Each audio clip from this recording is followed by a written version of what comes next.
Hello and welcome to Surveyor Says, the podcast from the National Society of Professional Surveyors. Each week, we bring you fascinating guests that are involved in the profession of surveying. We cover a lot of ground, including Table A Talk with Gary Kent, Point of Order with the NSPS Joint Government Affairs Team, Future Focus, highlighting current and future leaders of the profession, and everything survey-related in between.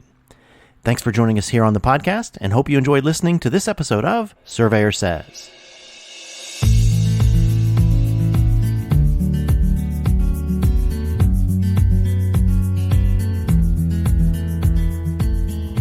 Hello and welcome to another episode of Surveyor Says. This is your host, Tim Burch. And, well, we're not quite on the road, but we're in the middle, almost to the end, I should say, of our spring business meeting. And we've wrapped up the student competition, which has went very, very well. And I've had a chance now. I'm sitting down with one of the young surveyors that been tromping around through DC for several days, the scavenger hunt and the field exercises. And so, you know what? I've been wanting to sit down and chat with her for a while now because she's an interesting personality. And I really, really enjoy talking with her because of just really the intelligence she brings to the conversation. So, Megan Theune-Baillargeon. I told you I'm bad about these things. I'm a visual. It's okay. I'm a visual person. So, welcome. Thank you. I appreciate you coming all the way from Wisconsin.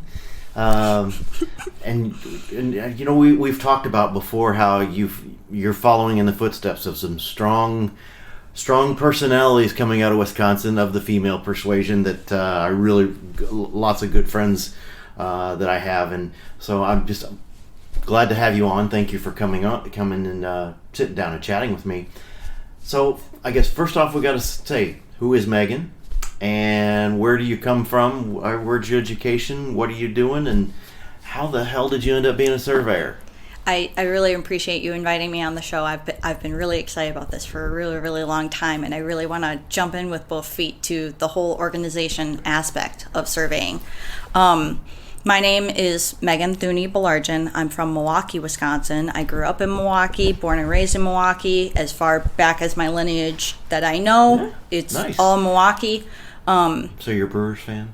Big Brewers fan. Okay. Big Packers fan. Big Bucks. Yes. That was a right or a wrong answer in my childhood. Yes. Not a choice. Yes.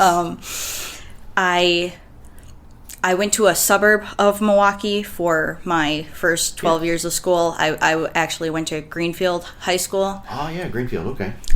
Which is a suburb, so I didn't have to go to NPS.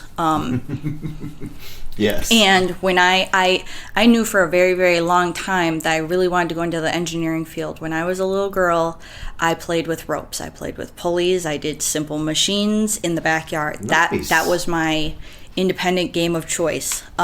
Was playing with simple machines and pulleys and ropes. I would wrap up my whole room in Nice. all of these contraptions.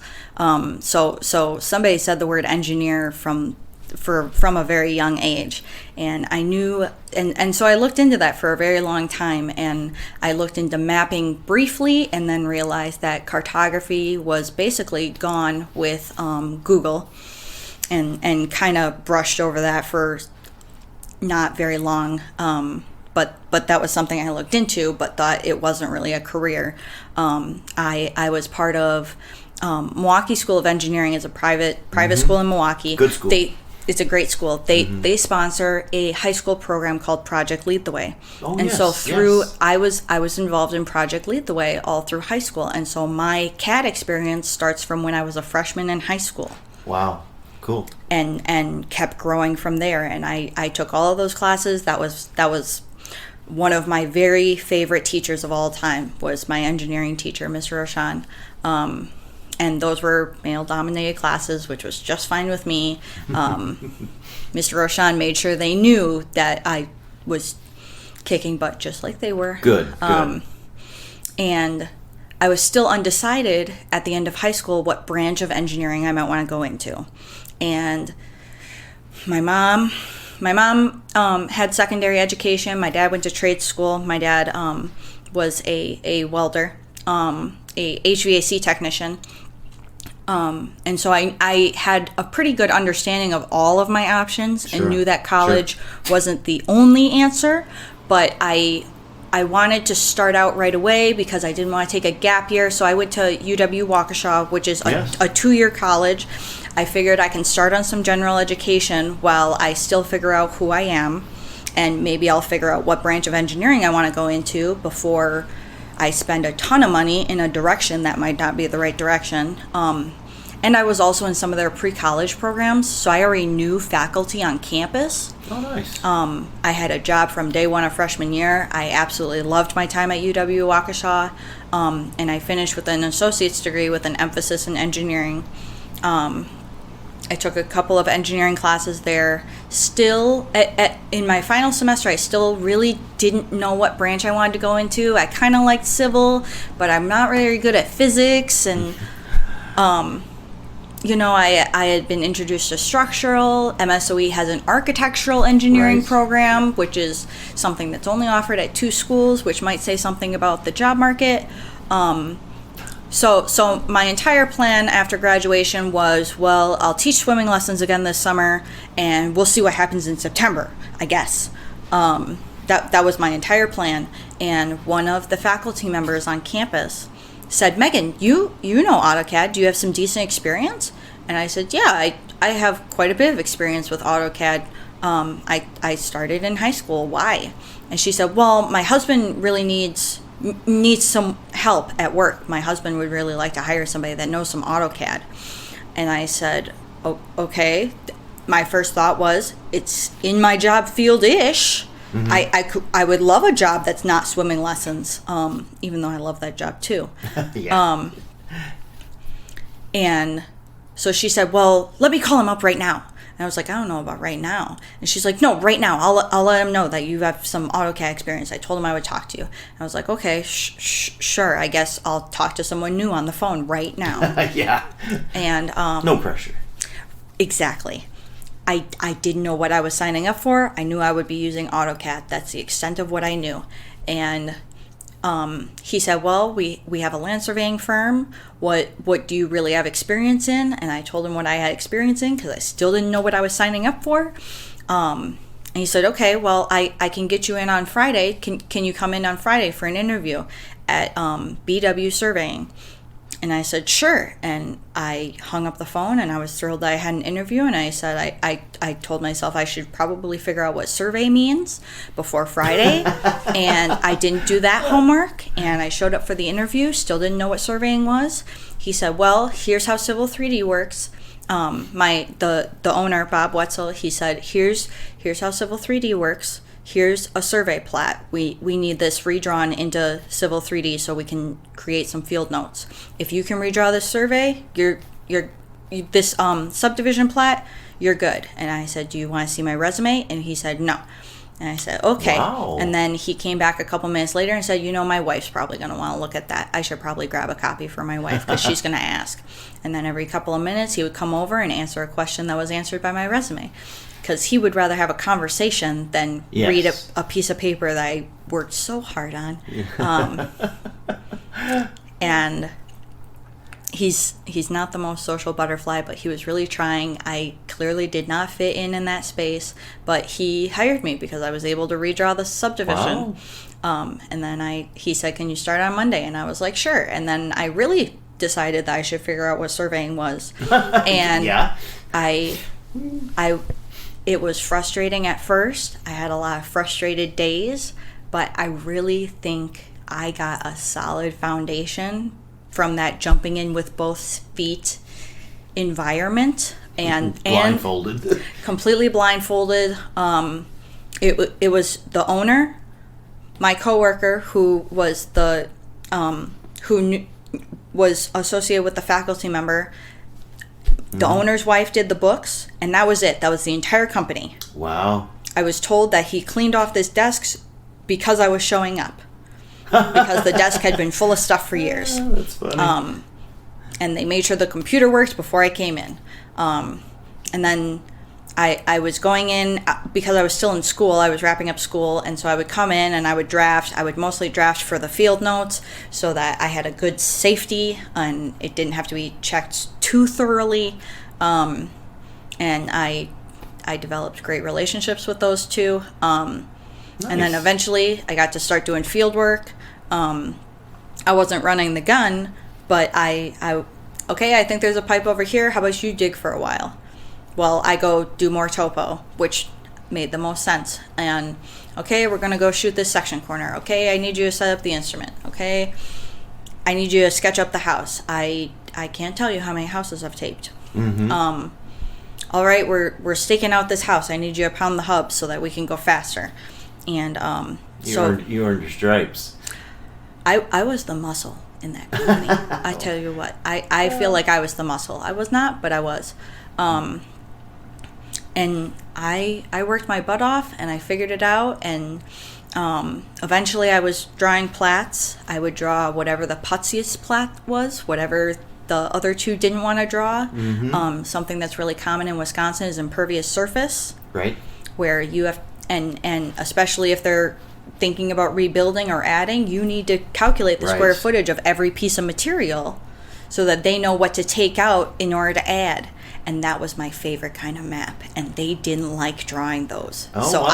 I would geek out on impervious surface. Yeah, that's cool. And I have there's a lot of maps on the county sites that have my initials on them, nice. And I thought that was just the greatest. And then I decided I was serious enough that I would go to school. I started going to MATC. Mm-hmm. I already had an associate's degree, so I knew I just needed the credits. I did a ton of research because I worked in the registration office at Waukesha. I know that I need to plan this out the right way. Right. And so I am in my, now after several, I started that in 2021, in the spring of 2021, and I graduate in May with a technical diploma in surveying and mapping, nice. Which is just a name for you took all the survey credits that were offered. Sure. Which is quite an accomplishment. And then I have my FS scheduled for June. Very good. Very good. I would like to talk about your involvement with the Young Surveyors Network with Wisconsin. They've had a strong network for many years. I think back to my days. The first time I met Allison Tierney back in San Diego at the National 2014, and it's just always been so strong since then. I guess, how did you find out the Young Surveyors Network, and did I have to ask, did any of those people really engage with you right away and really encouraged you to jump right in? So I went to my first institute, my first conference in 2022, last year. Okay. So I jumped in with both feet again. And I have to admit that it was more welcoming because I knew it was run by girls right away. I did all the research I could to figure out what to get involved in because all of the experience I had and everything I knew about surveying was from exactly 2 people. And I wanted to learn more. What do other offices look like? Sure. How do they organize their stuff? What are the other branches of surveying? How can I learn more and expand my experience? I loved the experience I had, but I wanted more. I was really excited that I had found something that I could be passionate about and had a real job market and that I could make a decent living at. And I said, oh, this is free. I'll just put in my information and join the email list. I'll just keep joining the email list. And then I saw that the president was Nettie, a girl. And I was like, I don't know what we wear to a conference. It can't be workwear. My workwear has all got orange paint on it. Yeah. Well, I don't know. It is Wisconsin. But I don't want to be overdressed either. Right. Good call. And if this is a networking opportunity and certainly a new social situation, I just want to be more comfortable and know what to pack. And I emailed Nettie. I was like, this is kind of a weird question, and so I'm sorry to bother you, but what do we wear? what is the most formal and the least formal of this 3-day event? And she got back to me that day and said, that's not the weirdest question.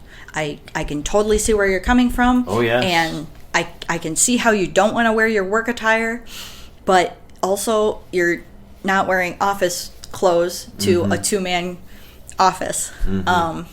Exactly. And she explained to me, this is what I wear, this is what a bunch of people our age wear, this is the lowest that anybody wears, and this is the highest for the banquet. And she explained everything to me, and I was like, okay, I feel a lot better about walking into this. I feel a lot more confident. And I went to my first YSN meeting, which is always the first day of the Wisconsin conference.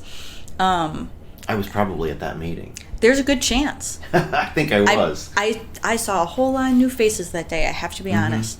And she introduced herself as Nettie, and Allison introduced herself. That was Allison's very last. She said, I am aged out. This is it. So I came in as she was leaving, which I think that's kind of interesting as well. Maybe that was fate. But I at the end of the meeting, I'm a pretty confident person, so I walked up. I said, hi, my name is Megan. I emailed you several weeks ago. I just wanted to introduce myself and shake your hand. And she said, of course, I remember your email. That's really great. That's exciting, and welcome to the industry. And we talked about nothingness for a little bit, and I got to talk to Allison, and okay, I've already made friends on the first day. Okay, I'm in a good spot. And I've been emailing back and forth with Nettie, and Nettie saw pretty quickly that I was serious and that I wanted to get involved. But she also knew that, because I'm new to the industry, I can't afford a lot of time. Right. Because that's just not what my position is right now. And she's always been very respectful of that. And I went to the camping trip, and I try to join as many meetings as I can. And I've seen Allison several times on a one-on-one basis. I've hung out at her house. We're really good friends. Good. And I aspire to fill their shoes. There's no way I possibly ever could, because they're such incredibly powerful women. But I aspire to fill their shoes. Well, good. Well, one thing I guess I have to ask that, I don't have to, I'm going to ask, is that obviously jumping into this, especially with your first experience with a small company, this is a very male-dominated field. I guess you come across. I mean, you are a very strong-willed person, which is fantastic. What kind of challenges have there been, and basically the reception you've gotten into this male-dominated field that I do think the tide is turning, and I think you're part of that wave of change, but obviously there's always some pushback in some places. Yeah. I really haven't gotten anything negative from any surveyor at all. It's been really open, really welcoming. And Good. Obviously I understand, even because I wanted to go into engineering for so long, I tried to start prepping myself at a young age that somebody's going to tell me I don't belong here, and that's okay, and I will keep going through it. And not one surveyor has come up to me and said anything remotely similar to that. And it's not that the industry isn't welcoming. It's that this isn't popular among women, right, which is fine. It's not because it's not welcoming. It's just not popular, which is fine. It's not anyone's fault. It's kind of like men in nursing. Exactly. It's just like men in nursing or men in teaching. Exactly. Yes, men in teaching. That's a good point too. So no, that's good, and I'm glad that you found it. It has been pretty receptive, but you're right. It's just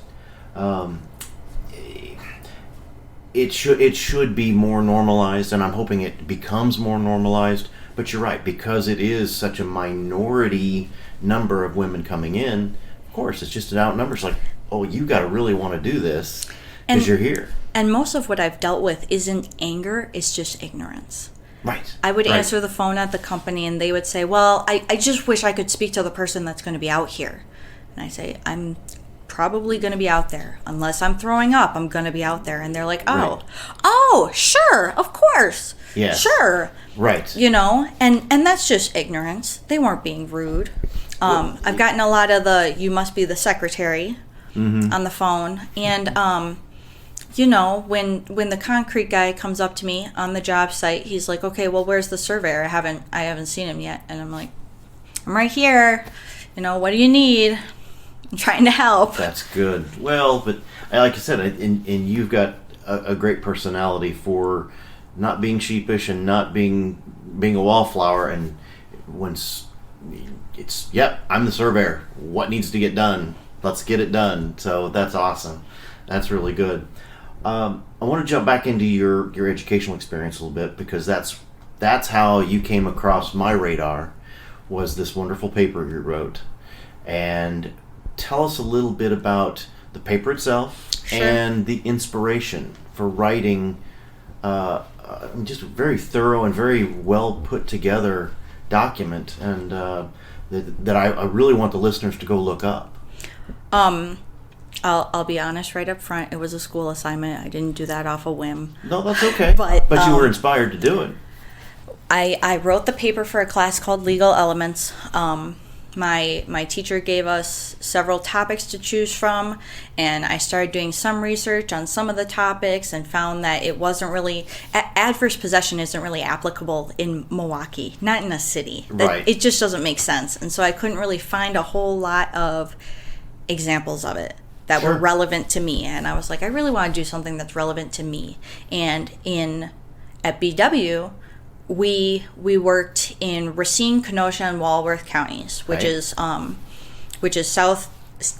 the most southeast corner of Wisconsin. Mm-hmm. And there are a lot of lakes, and there's a lot of lake property, and those were always really interesting, especially the legal aspect, because my boss was very clear. This is the more touchy. This is the more likely to get sued. Right. You gotta be careful about what you say, especially on a lakefront property. And so I always thought that was really interesting. And I was like, well, you know, I've always been curious about boathouses, because boathouses are right on the water. And so much of what we deal with is how strict the setback is off the water. How the hell did anybody ever build on the water? Right. It doesn't make any sense. And so I decided I would research both houses in Wisconsin, which fell under the riparian rights category. Yep. And I was like, well, you know, how am I going to approach this? And I started looking up building regulations. I decided right off the bat, I'm not going to go all the way down to villages and cities. I'll do all the counties. And I was like, there must be like 30 counties in Wisconsin. That'll be manageable. Yeah. There are 74. Yes. There are 74 counties in Wisconsin. So that was my first 74 sources right off the bat, because I looked up every building regulation for every county. Wow. And I started to make a packet, and it was really interesting. There was a very clear, the DNR created a model for the building regulations about boathouses, because obviously overall it's controlled by the DNR. Right.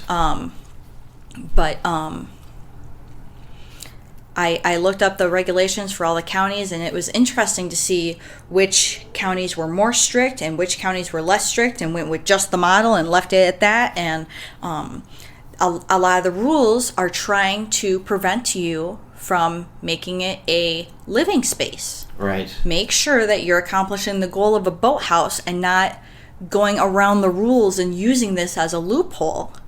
And I found that really interesting, and the way they were trying to do that. There's rules about the square footage of the windows and what side they can be on. Mm-hmm. And all of this real, you know, nitpicky stuff, which I understand what they're trying to accomplish. I'm not knocking them, but it was really interesting. And so I decided I would compile all of this data in a big spreadsheet and start to spit out some averages and see what I can find. And that way it's relevant to all of Wisconsin, because I used all of the counties. And the existing, a big, I won't say loophole, but a big way to help maintain the existing boathouses is if they are historic landmarks. That's a good way to advocate for your boathouse and explain why you should get to maintain it, is if they're national or state historical markers. And so I started to research that, which was another couple of sources. And all of the DNR stuff was several sources. So I ended up with over 100 sources, cited sources. My source cited page was longer than the paper. Sure. Which I was pretty impressed with myself about. But it was thorough. I was and I wanted it to be an approachable paper. I Sure. wanted to educate people who, I want to build a boathouse, and just explain like, you're really not supposed to, and they really don't want you to, because it's so close to the water. Right. Well, and it's interesting to me because I lived just on the south side of the state line in Illinois for many years, and I'm very familiar with kind of the history, the lineage of all of the people from Chicago that for decades have went up into Wisconsin, had their cottages, had their lake houses, boat houses, what have you. So to see what you've done research on, like you said, the historical aspect and how all of these things came about, it really struck a chord with me because being like I said, being in the northeast corner of Illinois with the chain of lakes and Fox River and all the little lakes up in Wisconsin, which were the rich Chicago people getaways, back in the day, I can understand and appreciate the research you did about these significant structures on these lakes, because these are places that have been in families for years, and like I said, I was very impressed by the amount of research that you went through and really did a thorough job of telling the story. Thank you. I appreciate that. I think I enjoyed it a little more than I thought I would. Yeah. And that's one of the only papers I started when it was assigned, probably. But again, that's the building regulations. All of the experience I had looking at building regulations was from BW. That was something I would do to help set up the job file. And I think that's part of, I think what intrigued me about meeting you, talking with you, because we still have this, I won't say this stigma, but it's still, people still think, the general public still thinks it's, yes, old man standing on the side of the road with a camera taking pictures. What you're talking about, the research and all of the legal aspects, this is part of surveying. This is all part of some of the things that we do, that we delve into, and to see you get geeked out about this type of a topic is really cool. Is really cool because it is a strong part of what we do. And we've had conversations over the last couple of weeks with several people, talking about even the intricacies of a land title survey, and how a lot of surveyors don't take them as serious as they should because of the legal intricacies. And I see with you early on, you get it, and that's really, really cool. So I'm glad you found that thing that excites you. I mean, besides the career, just little things like that excites you. It was a fun research project. I did enjoy it more than I thought I would. Well, good. Any of your other classes that have really kind of struck a good chord with you that you can think of off the top of your head, or are you ready to be done with school? I don't know if I want to say I'm itching to be done with school. I've had one professor, Mr. David Langhoff, throughout my entire schooling. That's the only survey professor throughout at Milwaukee Area Technical College, and he's been a huge inspiration to me. He really helped me put my experience in perspective, because I was at a small company. I didn't know where my experience really, how it measured against other people my age, other companies, other technicians. I didn't know. And I didn't realize when I started school that I was one of the only people that had any experience in the field. Oh, okay. And he was super excited about that right off the bat. He loved that I would come to class and Dave, look at this pipe I found. You won't believe it. And I explained the whole thing to him, and this is why I looked for it here, and this, that, and the other thing, and I had to break a route in order to get to it, and he just loved every minute of that. Well, there's something, I won't say therapeutic, there's just something about a good boundary search and finding a few markers, especially some of the older ones, and knowing that you are truly retracing another surveyor's footsteps. It's just, yeah, there's just something so cool about it. And it's satisfying to know I found it. I'm doing the right thing. I'm on the right page. Yes, exactly. So I guess the question I have is, you're going to get wrapped up with school. What's next for Megan? What short-term career goals do you have? What are you looking to get out of your surveying career? Right now, I work for Ayers Associates because because Bob Wetzel retired finally after many years of putting it off. And so I work for Ayers Associates. I started working for Ayers in anticipation of his retirement. And I wanted to get a different... Ayers is a big company, especially pretty good size, yes. Especially compared to the two-man office I was coming from. And so I wanted a difference in experience, and boy, did I get it, because they do more construction staking, and I read a lot of like online forums and stuff, and they're like curb staking curb, red whisker, blue whisker, and I don't know what any of these things mean, and I feel like I should in order to be a good surveyor. And so I started working at Ayers, and I've gotten some different experience in a company that has an HR department and more minds to bounce ideas off of, and it's been a good experience so far, and I got what I wanted. I got a much different experience, and I hope it makes me a good surveyor. But right now my big focus is just getting my license. I really want to get my license. A close associate of mine put it off for a really long time, and because he put it off so long, it's getting harder because the rules change. And so I'm not trying to rush into it, but I just want to make sure I don't put it off. Right. I just want to make sure I'm crossing my T's and dotting my I's and getting that done. I obviously continuing to get experience will always be valuable whether I have a license or not. But I'm really focused on getting my license right now. That's good. That's my main thing. Good for you. And my money's on you'll get it done. You'll get it done in good time. So typically the question I ask, especially from everyone from different perspectives and different viewpoints, everybody's worried about what's coming around the next curve. What's the future of surveying look to Megan? I think I've heard a lot of theories about where it's going that I think are interesting to consider, but I don't really think about what I think is going to happen. I think about what we can do about it, what we can do about the bad possibilities, and just focusing on outreach. Like I said, I had no idea what surveying was, and if I had known what surveying was, I would have jumped on that in a heartbeat. As a kid, I would draw up maps. I would invent, I didn't know at the time, but subdivisions.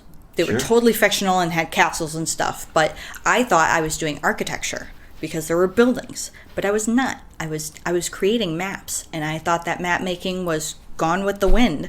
Right. And I didn't have an interest in any field of engineering that involved physics, which turns out is an awful lot of them. Right. I just wish I would have known. And being in a residential area and going through people's backyards, well, what's a surveyor? And why do you have a shovel? And why are you in my backyard? And I think it would just do really good to spread the word and get more surveyors in the backgrounds of TV shows. Everybody knows what a lawyer is. Everybody knows what a doctor is. Everybody knows what a teacher is. Right. It should just be more common knowledge. That's a unique answer, and I can't think of one I've heard yet that's been so spot on. That yes, I think it's strong. I think we're going to do good things. The technology is going to continue to grow, but you are spot on, and I think that is to me, what little bit I've gotten to know you so far, that is a stereotypical Megan answer, because you are seeing things through your lenses, and that's a great answer, because we do need to change the narrative a little bit and change people's perspectives on who we are. And just like your license, my money's on you. So Megan, thank you for joining me today. Thank you so much, Tim. This has been a lot of fun, and it's been fun to get to know you a little more over the last couple of days.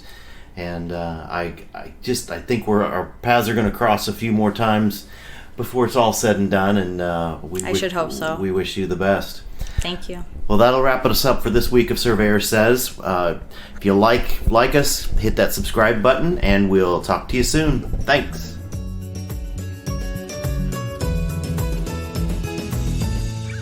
You've been listening to the Surveyor Says podcast, brought to you by the National Society of Professional Surveyors. If you have any questions about today's episode or any other topic, please email us at info@nsps.us.com, and we are here to help.